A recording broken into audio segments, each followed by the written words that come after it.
Good evening, everyone. Thank you for joining us. I'm Kathy from Brainler Books here in South Bend, Indiana, celebrating with Malcolm Mitchell and Tami Charles, celebrating the release of his new book, my very favorite book in the whole wide world. And before I introduce him, I have to say I do not think I could narrow down my very favorite book in the whole wide world. It's probably changes maybe every month. I do have some books I always go back to, but it's what's your favorite books? You can think about that, audience. I want you to tell me what your very favorite book in the whole wide world, or the book that made you become a reader. Think about that. What was the book that turned you into a reader? I'll tell mine later because it says how old I am, so I don't want to give that away too soon. All right, so Malcolm is the best-selling author of The Magician's Hat. He pulls from his own literary triumph to deliver another hilarious and empowering picture book for readers of all abilities. Through his advocacy and his books, Malcolm imparts the important message that every story has potential to become the favorite. He's the rookie who helped the New England Patriots win Super Bowl 51.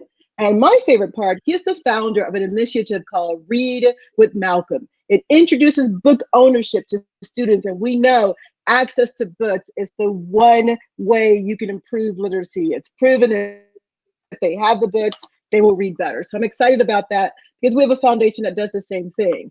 His Share the Magic Foundation promotes the benefits of reading to kids in underserved communities. Also, that's part of my mission. So I'm so excited to be here with both of you today. Tami, I've read most of Tami's books, both her young adult books and her Daphne books. Those are kind of my favorites, so like all of those. But Tami is a former teacher and a full-time author of picture books, middle grade and young adult novels, and also nonfiction. As a teacher, she made it her mission to introduce her students to all types of literatures, but especially diverse books. And you guys know more than ever, we need to make sure everyone has those books in their hands right now. It's refreshing to see a better selection. I agree with you, Tami, than she was accustomed to as a child. Yes, but she felt there weren't nearly as many diverse books as she had hoped for. And so she decided to reignite her passion for writing. And she's the author of middle grade novels like Vanessa, which I absolutely loved. Definitely Daphne, also very funny. Becoming Beatrice, a YA novel, and the picture book Freedom Soup, and now her new book that just came out, All Because You Matter. That picture on the cover. I have a large family. I have 8 brothers. And so it's kind of cool to see your books with these Black boys on the cover, just reading and enjoying life. We don't get to see the joy enough. So I'm so excited to have both these books, all 3 with The Magician's Hat, have these books in the world right now so I can make sure these get into the hands of kids. And I will be giving away some of these books later during the event. So I'm going to bow out. You two take it away and do whatever it is you want to do to celebrate. Welcome. I appreciate you being here. Oh, before I go, see that green button at the bottom? Buy the books. Please buy the books. This is how we get to do these events. These authors need to have their books bought so they can write more books. You want to see more books? You got to buy the books. Let's do that. Buy the books. And at the bottom, you see it says ask a question. Just click that and put your question in the box, and we'll get to those later. Did I just see Kwame? Welcome, Kwame Alexander. This is going to be great. All right, I'm out. You guys enjoy yourself. I can't wait to hear what you talk about. Tami, before we dive into the books, I must say this is a really cool opportunity for me. I have read your books. Your books have inspired me. They have encouraged me to rethink the way I view cultural identity. So thank you for that. Wow. You all, if no one has told you, which I'm sure someone has by now, you are extremely cool. So thank you for being willing to sit on a screen side by side and chat with me about whatever we decide to chat about. In a better world, we'd be at the bookstore. Yes. I agree 100%. Next year. Okay, so I was so shocked to get this email. that you wanted to do this event together. Do you hear feedback? Yeah. Yeah. Are you using a microphone? That may cause it. Let's see. Is that better? No feedback. No feedback. Okay, good. So I was so shocked to get this email that we were going to do an event together. I'm like, oh my gosh, a Super Bowl. And it's funny because I was as in past tense, I was working on a story about a kid who played football. Well, I hope you write it. I hope you see it through. Maybe I can be some inspiration to you. It was hard. I kind of paused because I don't know if I got all the logistics right. Well, now you have someone you can reach out to. I can definitely iron that out for you. How about I start off telling you a little bit about my journey? Maybe that'll help you with some logistics in football. Yes, because that was my first question. Like, Yeah. who goes from football to kids? No, it's an interesting journey. I grew up in a community where sport reigned supreme. In my community, it was way more popular to play football than to do anything else. And I was just like every other kid. I gravitated towards sports and neglected school. From my understanding, sport and entertainment were the things that would propel me beyond what I was seeing daily in my community. And I always dreamed and hoped for more. But as a child growing up in Valdosta, Georgia, not much access to the rest of the world, those were the two things I kind of counted on. And thankfully, God had given me an ability that allowed me to move forward with that thought. But there are millions of people, millions of children that believe just as I believe, but did not have that skill set.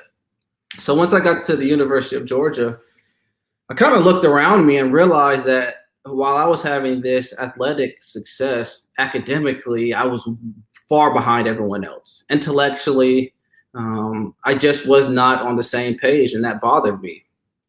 And I wanted to make a stand to do something a bit different, to be the best version of myself, not just on the field, but off the field also. Through a series of random events that we may get to, I discovered that reading was the equivalent of a physical exercise, but just for the brain. I'm sure we've all heard that before, right? Yeah. Once I learned this, I was like, okay, simple enough. I'll just pick up a book and start reading. Wrong, it doesn't really work out that way. I picked up a book titled The 48 Laws of Power because I heard Curtis Jackson, 50 Cent talk about it. And he was popular in my community. I picked the book up, I opened it, and if you know this book, you know it's not a book for beginning readers. I still almost struggle with that book today. That's how difficult it is to digest. So I immediately became discouraged. I was an SEC all freshman. I was getting a lot of recognition on campus for what I was doing on the field, but I had this hidden kind of embarrassment that started from childhood. I was just afraid to read. I didn't do it that well. So what I decided to do, instead of quit, I decided to start from scratch. I would approach reading like I was taught to approach football, and that's start with the fundamentals. So I was a 19, 20-year-old college student athlete. I walked in Barnes & Noble and I picked up, I believe, The Giving Tree, The Very Hungry Caterpillar, an exclamation mark. And that's where I started my journey into reading. I started with picture books, which explains why I'm here now. I love that. Yeah. But on that journey, I realized that I was right on point. Reading would open the world up to me. It would teach me new things. It would help me explore, give me more courage, help me better believe in myself also. So tell me how you got to this understanding that reading was extremely important. Oh, well, I'm the daughter of an educator. Well, there you go. My mom wasn't having it. There you go. But honestly, I love to read. And I think a lot of that has to do with my mom. She put books in my hands at a very young age. But I have to say that the books that I used to read when I was a child, I didn't really see myself Hmm. in those books. But I kept reading, I kept devouring books. Um, I wanted to be an author, but I didn't think I could be an author because I thought you had to be rich and old. Yeah. And I also thought you had to be white too, because a lot of the authors that I was reading growing up, and I love Lois Lowry and Beverly Hmm. Cleary. Those were great books, but I looked at them and I said, well, okay, well, they write the books. I just read the books. I didn't know that I could actually really write the books until I became a teacher. Wow. You went your entire childhood not knowing that. Yeah, so I did read Black authors. I read Black and Hmm. brown authors, but like closer to high school, college. But even by then, I still kind of like tucked that dream in my pocket. That author dream had long gone. Right. Figured, okay, I love to read. And then when I became a teacher, I started to discover the types of children's books that I would have loved as a child, like Kwame Alexander, who's in, I think he's here. He's somewhere lurking. But like Kwame Alexander was one of those authors that I discovered as a teacher. Okay. Carol Boston Weatherford, Jacqueline Woodson, Meg Medina. And I was like, where were these books? Where are books like these when I was 11 and 12? And my students, they were the ones who said, you know what, Miss Charles, you should try to become an author. So they're the reason why I'm here today. That's cool. So you during your when you first started your journey, it has always been on the basis of making sure that children saw themselves within the book. Is Absolutely. that right? Okay. So um, I'm not sure. I can't testify that same thing when I started writing, but here's what I did know. Okay. Because my first picture book is The Magician's Hat. When I was writing The Magician's Hat, my level of understanding was um, here's this beautiful skill set that millions of kids who grew up just like I did don't understand. Um, Okay. and I knew that because I was one of those kids. I fit within every discouraging literacy statistic. We maybe had one book in the home, and that was the Bible. Um, um, my mom was hardworking. My mom is beautiful. She's great. She's extraordinary. She's why I've been able to do some of the things I've been able to do. But my mom had her own challenges raising 3 kids by herself. Yeah. So I didn't see readers growing up in the house, and there wasn't this strong connection to education. So, and I had friends who had the same reality. So once I kind of consumed books and kind of understood how they helped me break free from the intangible restrictions I felt from my community, well, that's when I said, my friends need to learn about this thing. Yeah. It's like, it's not just looking at words on a page and reciting them. It's like, it's freedom. Yeah. It's having the ability to make your own decisions, having the ability to think for yourself, to explore.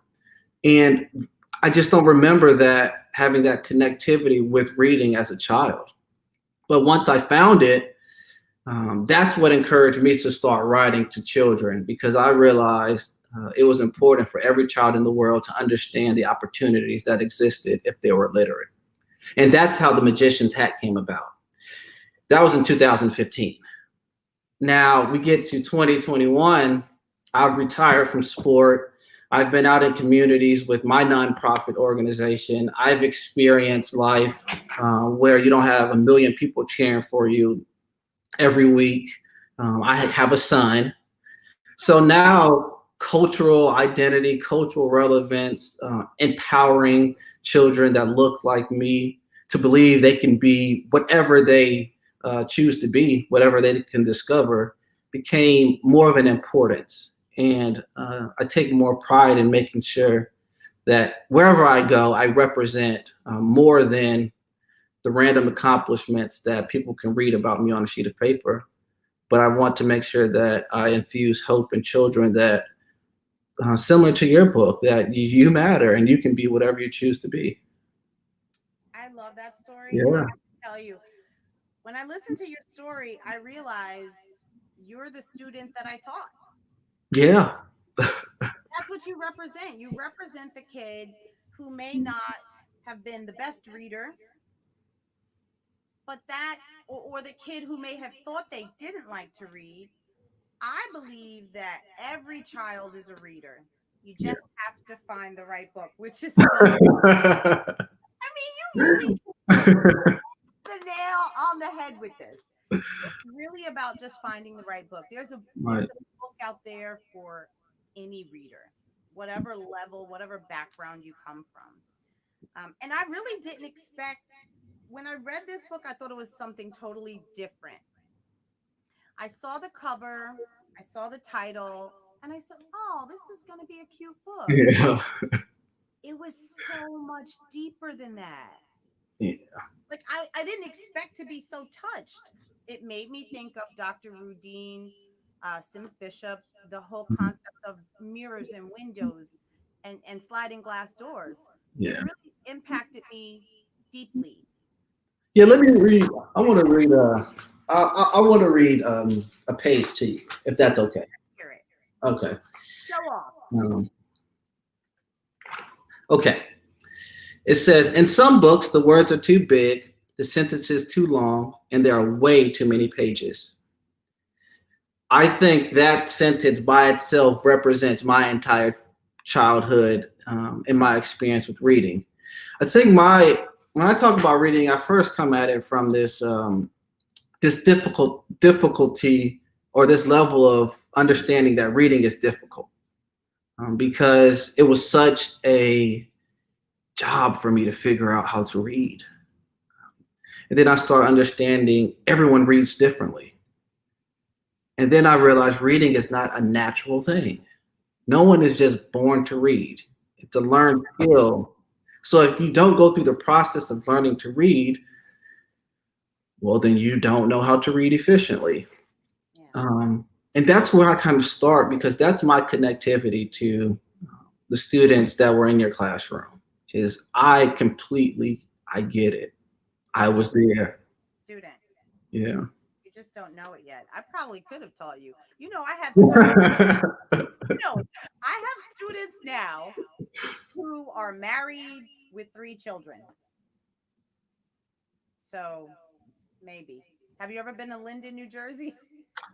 I haven't, not yet. All right. Yeah, that's where I taught. But definitely hit the nail on the head, and I love the inspiration for this book. Yeah.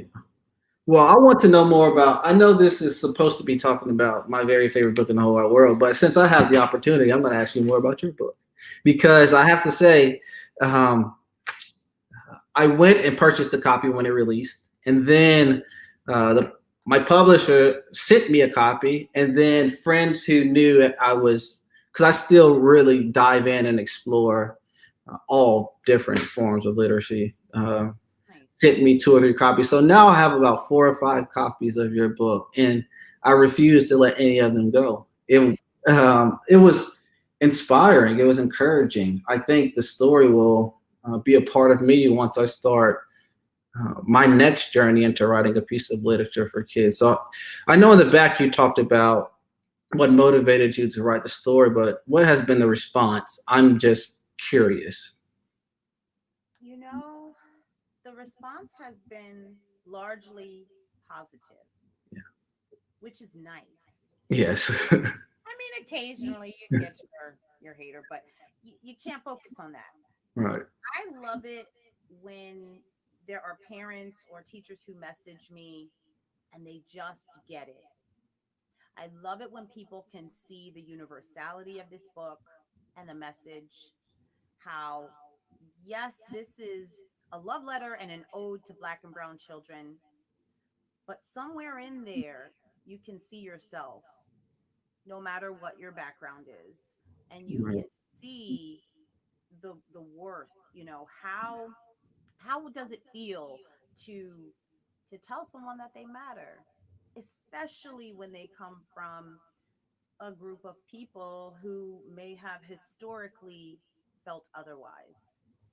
Just to affirm that for a child has that that reaction from readers has been really positive. That's my favorite part. So it's interesting because when I set out to write um, my very favorite book in the whole wide world, one, as you know, as a writer, the story starts somewhere, then it twists and turns, and then sometimes it stays on cue. But for me, it rarely ever does. I'm a very inspirational writer.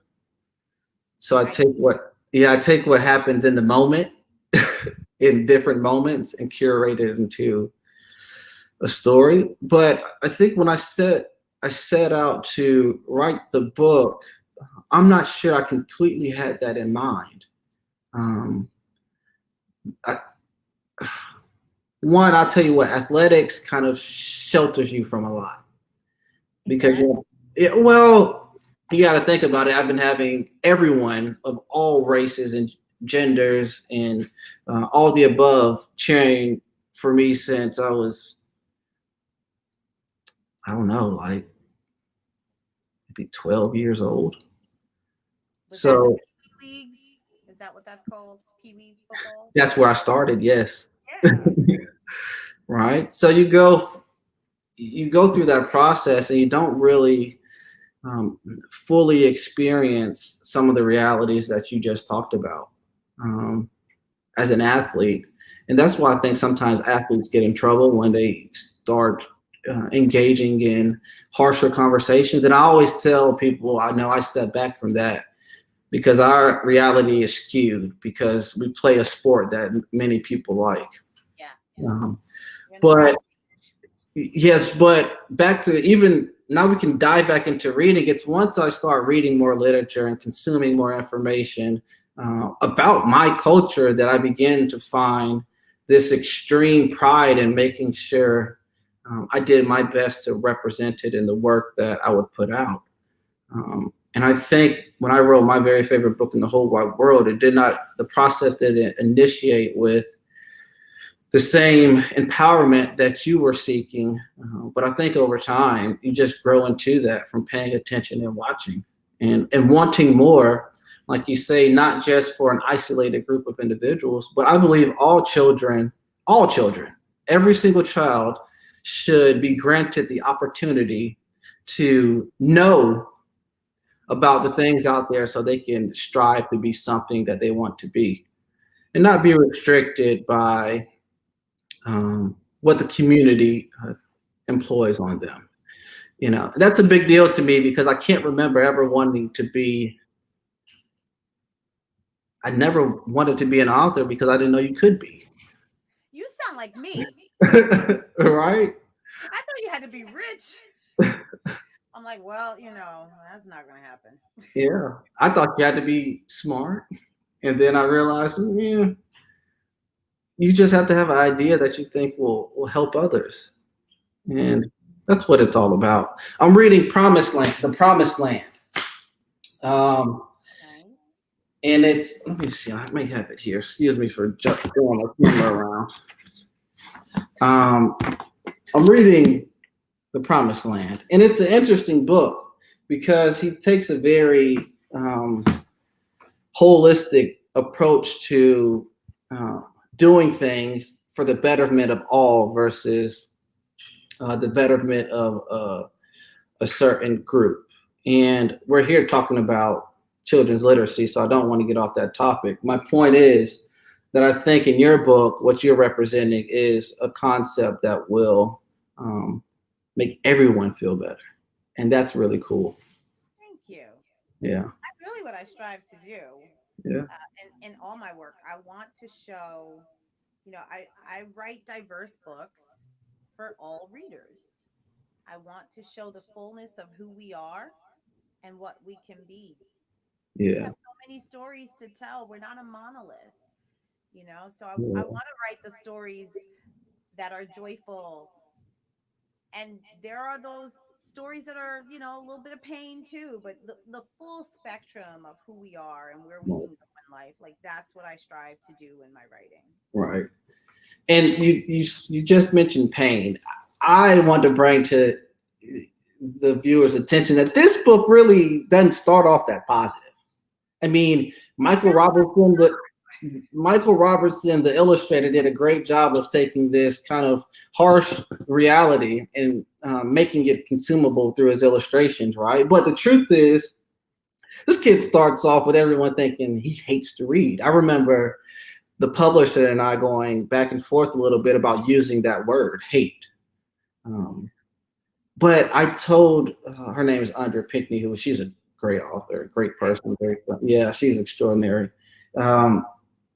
I told her, but that's the feeling that most kids have when they sit in the classroom and they're afraid that their teacher's going to call on them to read aloud. And that's the feeling that I had. Like I really was terrified of reading. So this book starts off with a kid who everyone assumes hates to read.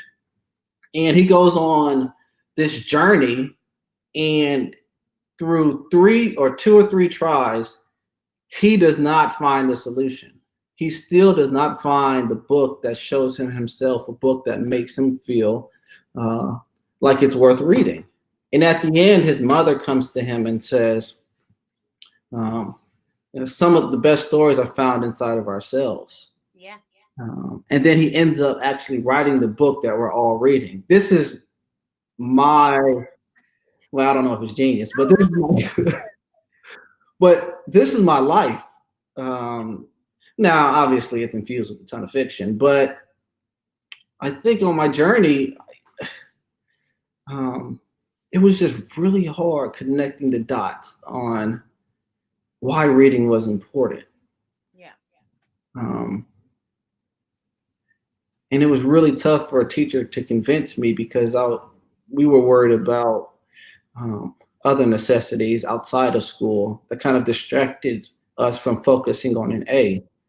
But I'll never forget when the dots were connected and reading became a tool to empower my life versus something I had to do to get a good grade in class. That's when the light bulb went off. So earlier you asked, how does a person playing football switch over to this? It's simply realizing that athletics doesn't make up the entire person. That's credit to my mom. That honestly, I can't act like that's just a thought that I grew into. My mom always pushed us to not settle for where we were, even if what we were seemed like the mountaintop, because that's just not the case. Don't settle. Can I share my favorite part of the book? Yeah, please. It's this spread or this page. I mean, look at him. Look at his face. And it has the best line. I stood proud as all eyes in the reading circle stared at me. You just know right there that whatever is in that book that he's holding, it really is his favorite book in the world. And he's so proud to share it. And I have to tell you, as a teacher, those are the moments that we live for. When that light bulb clicks, when the child finds something that they're passionate about, once you get that, they're flying.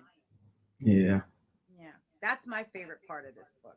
I'm telling you, I got a little teary-eyed. I was like, wait, why are my eyeballs sweating?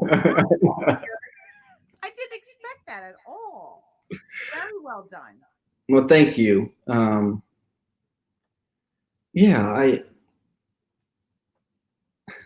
It leaves me speechless at times. I think it's a representation of everything I've said. If you just think about where the story begins and you see Henley holding that book, it's just the power of what reading can do for young people's life. Absolutely. I think that's why you and I and other authors choose to do what they do. Yes, we love the art, but um, we also have an opportunity to impact a life, Yeah. right? And that's way more powerful than um, whatever award you can accept. That's why when I'm always asked about the Super Bowl versus writing, I always say, um, "Oh, would you like to see the ring?" By the way, I'll get to that, but I always say, um, I always say that it's really not a hard decision to make. I'd pick writing every day of the week because while the Super Bowl is self gratifying and uh, it makes kids listen to me from time to time, right? Important. Um, it doesn't really change a life. No life besides mine. Okay. Where reading and writing these books has the possibility of impacting the lives of however many kids it can reach.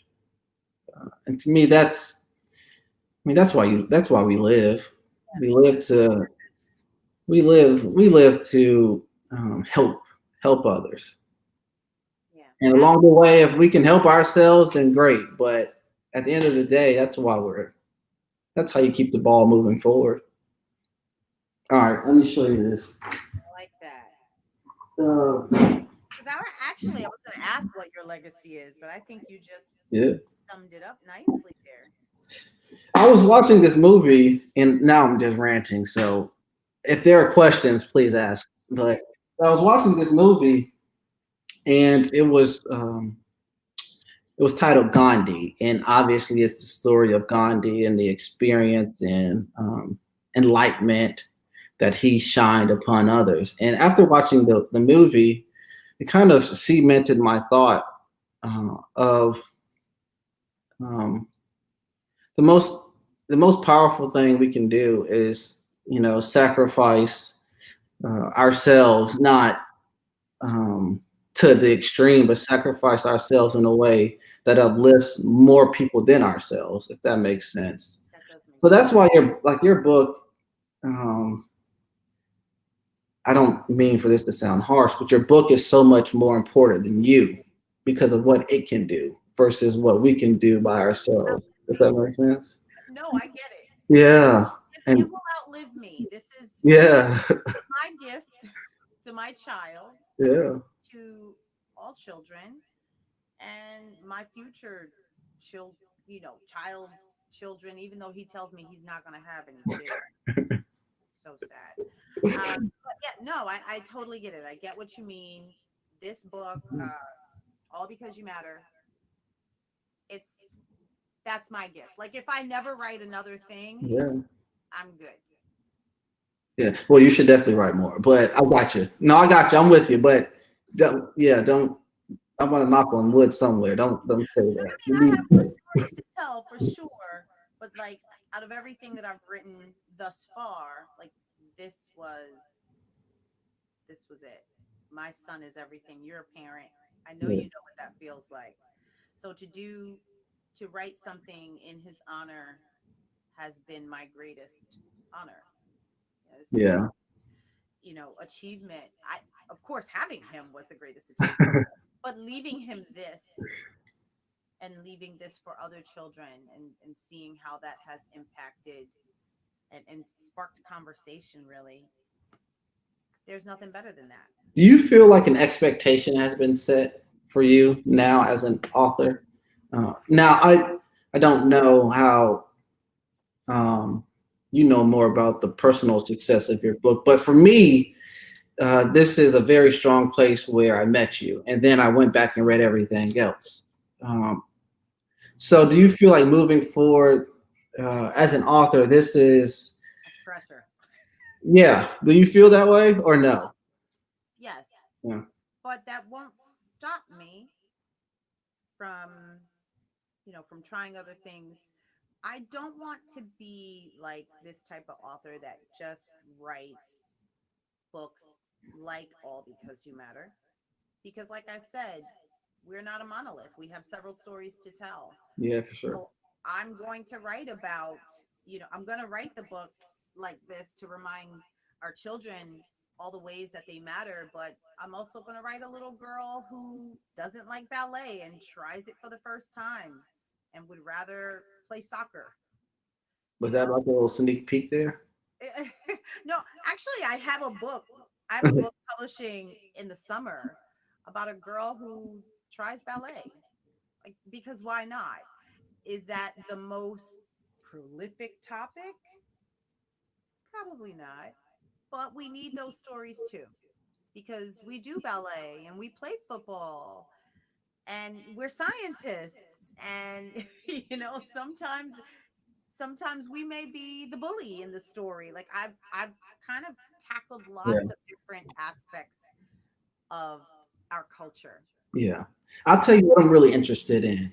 And that's writing. I have this concept and that I'm still working on, but it's within the framework of allowing me to share this really harsh reality for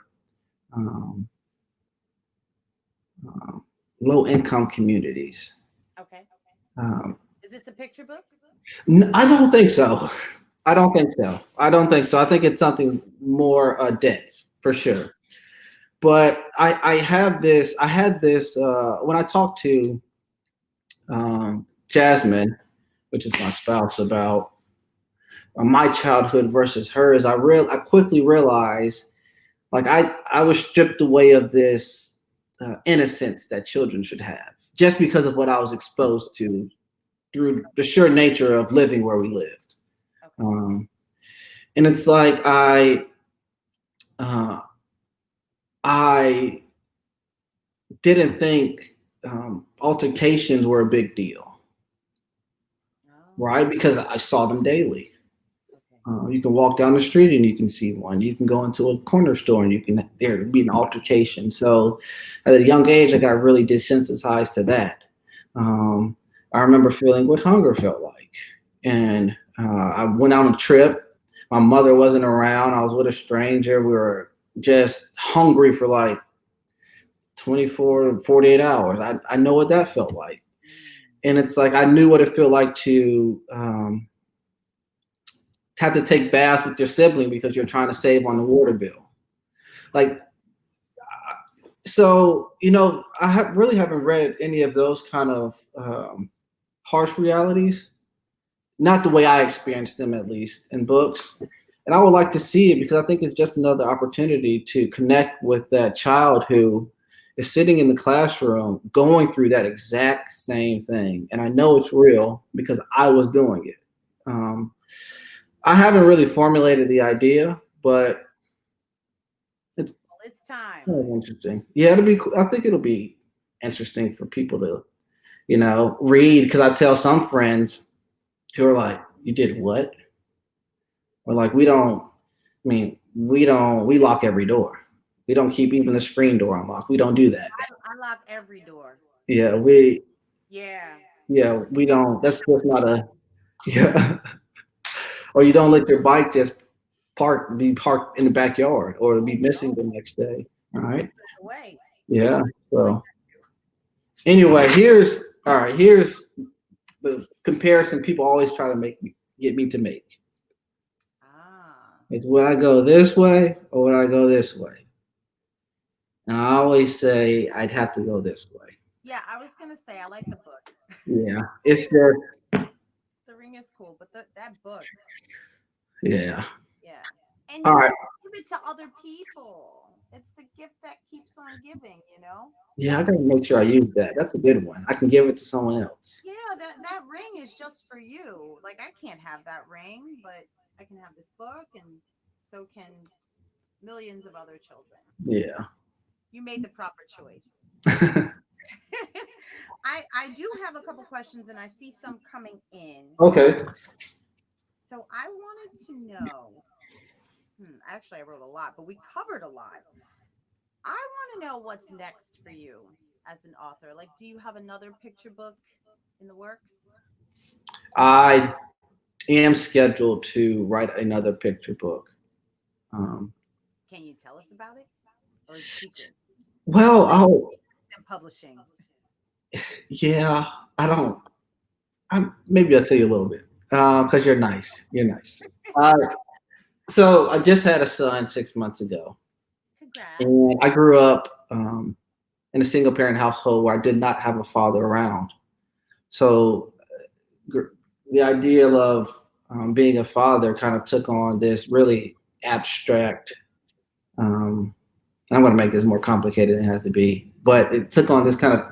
I took this abstract approach to it. Right, I kind of always turned my head sideways, wondering what should you do, what should you not do, how do you do it, why do you do it, is it the right thing to do?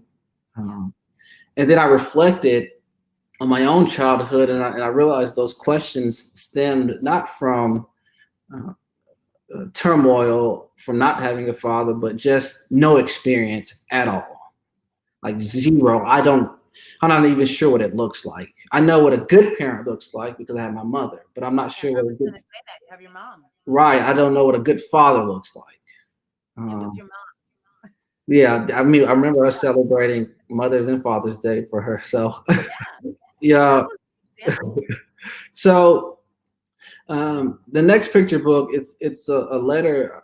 I don't know what the title will be, but it's basically a letter to my son from someone who's never been a father before. So that'll be interesting. Who or doesn't even know what it means to be a father, right? Oh, I love that. So that'll be. I don't. We'll work on it. Oh, Jasmine's commenting now. I don't think I told her. Maybe I did tell her. I'm like, If I knew she was if I knew she was in the watching, I probably wouldn't have said all of that. But no, that's maybe the third one. it's beautiful. Yeah. I think we're ready for some audience questions. I don't know if do I just read them out? This is where I have to put on my glasses. Let's see. Someone said you were keeping a secret. That's Jasmine. She's in the next room. Someone asked, how do you write with that on your shoulders? I guess the responsibility. I think when I asked the question about the expectation, Oh, the expectation. maybe that's where You the asked me that. yeah. Now, what about you? Now you have to answer that. With what on my shoulder? The responsibility, that expectation. I mean, this is a good book. How are you gonna outdo yourself now? I don't I Are you don't top? I don't think my brain works that way. I'm gonna cop out here. I don't know. I don't I I don't think I work on that basis of expectation. I think I've been like not quiet. I've been a rebel most of my life. So willing and uncaring of what people think, as long as I know I'm doing the best or the right thing. So if there is an expectation, which you have more on your shoulder than I do, I think I'll just shrug and write the story I think is most impactful at the moment. Yeah. I'm with you on that though. I'm Yeah. just gonna write what's on my mind and what's in my heart. If I'm being honest, I had a really hard time writing in 2020. Really? Okay, elaborate. I know we're running over And you, time. But I mean, like, I'll keep checking for questions. I don't think I saw. Jennifer, thank you. I think But yeah, Jennifer. no, I lost hope. I lost words in 2020. So I didn't really write that much. I wrote like I keep a journal. I don't know what your method is, but I keep a journal and I just put words and phrases and stanzas, but like writing a full book, uh the pandemic kind of messed me up with that. But I am determined to come back strong in 2021. I'm going to write something. We did our goal list the other day, and I put right. I don't think I wrote in 2020 at all either. My very favorite book in the whole wide world was done maybe a year ago. Yeah, Um, these things take time. of course. People who are in it don't realize how long it takes to produce a picture book, but there's like years attached to it. Yeah. I think I write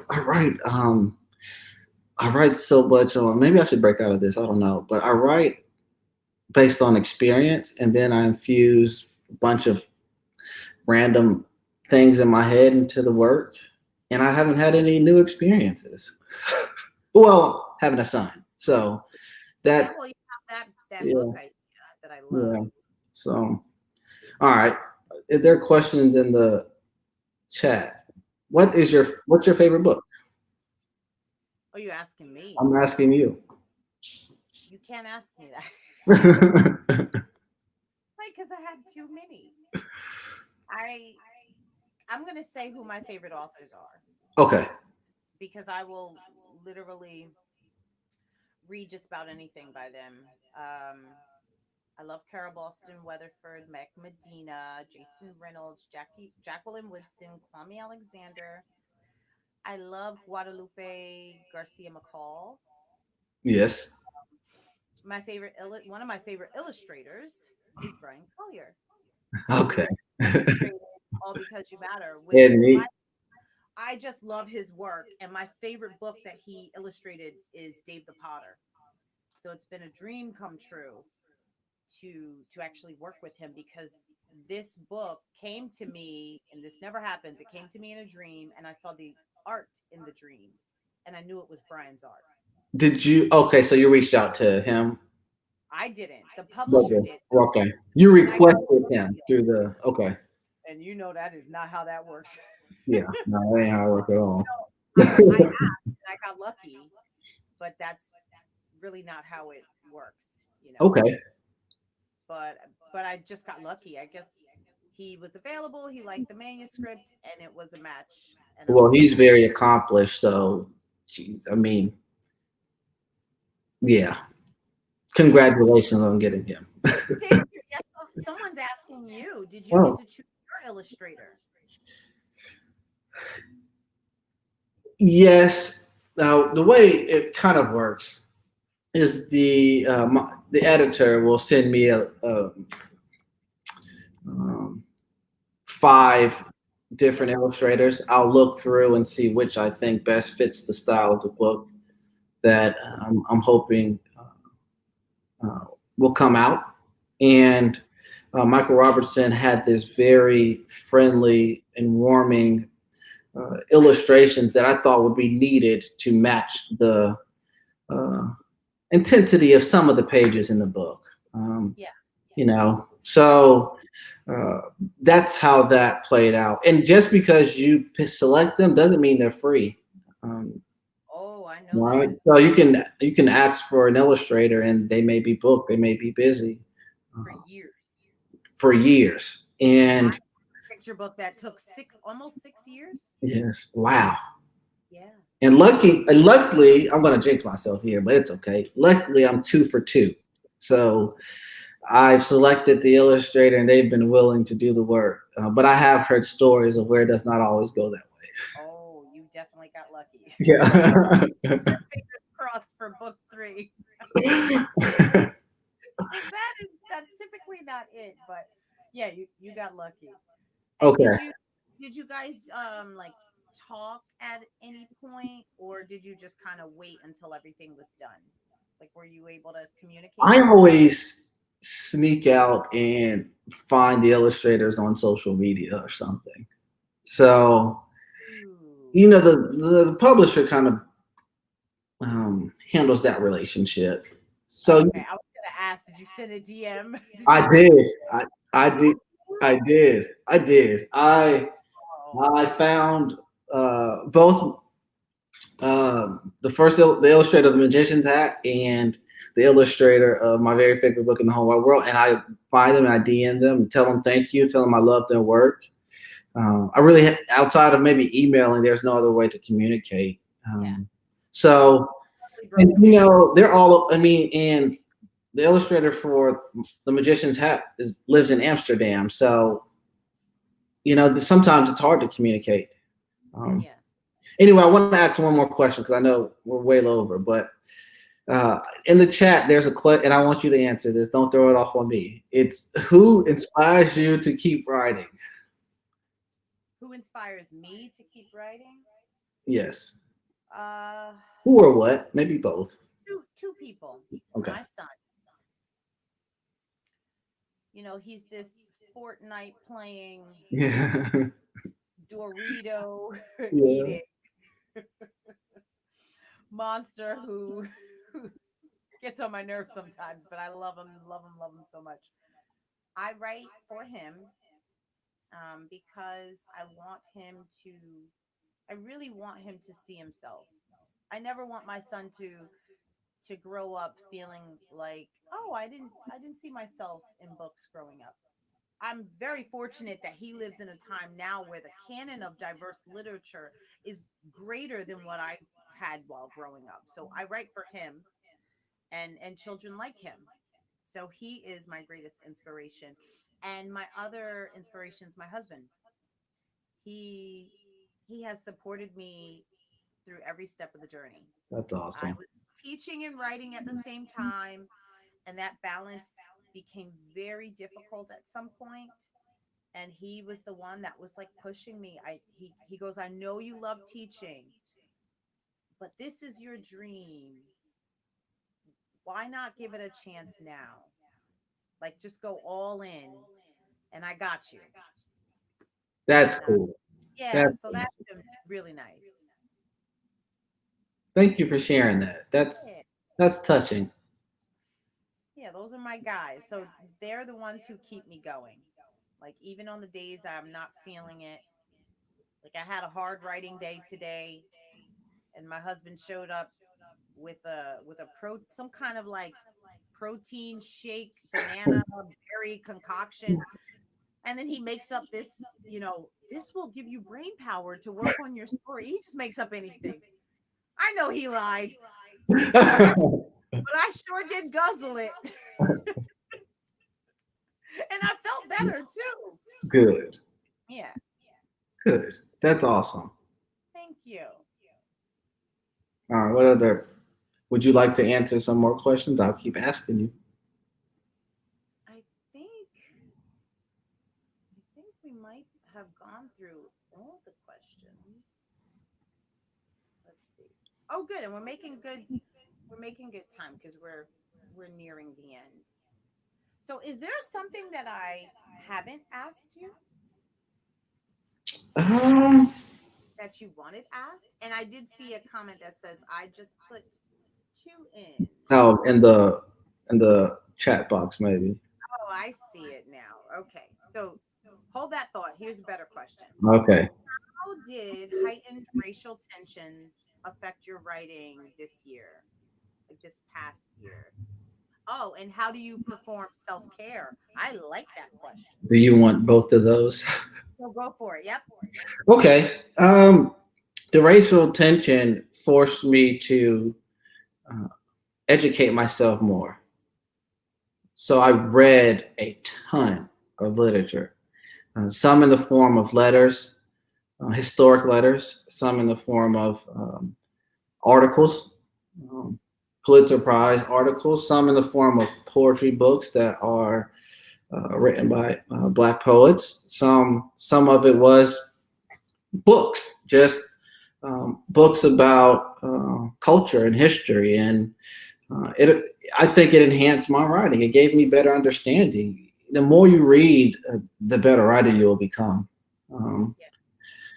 So I think through all of the turmoil, for me personally, as a writer, uh, it kind of forced me to learn more.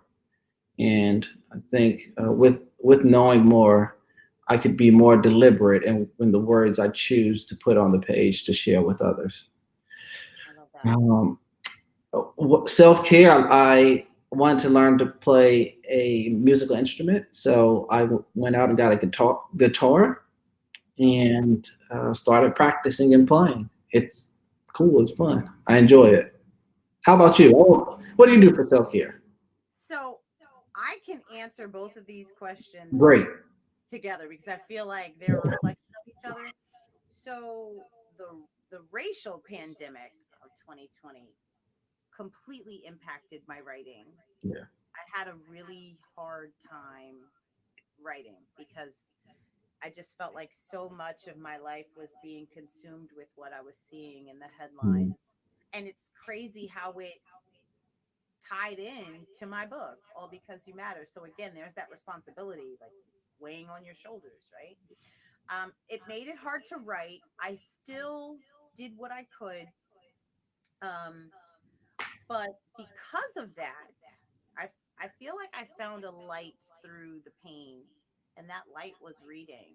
Yeah. That reading was self-care, and I became very intentional about where I spent my energies. Um, because of this racial pandemic, I wanted to make sure I love books so much. I'm going to make sure that I'm ordering my books and my favorite things and my self-care things.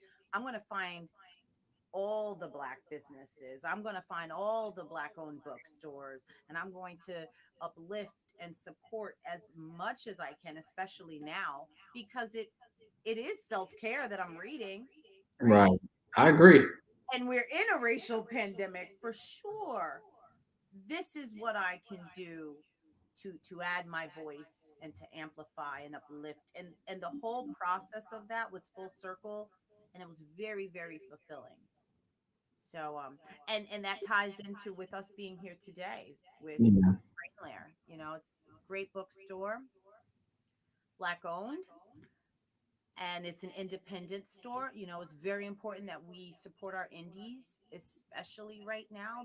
They're the ones out on the front lines of books, and we have to do what we can to make sure we are uplifting them as well. So that's all wrapped in one. My self-care, how I handled this pandemic, and I'm still doing it. That's Understandable. yeah.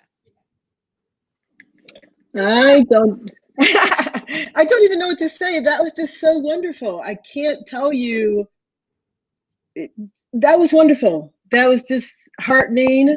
It was inspiring. It was informative. It was fun.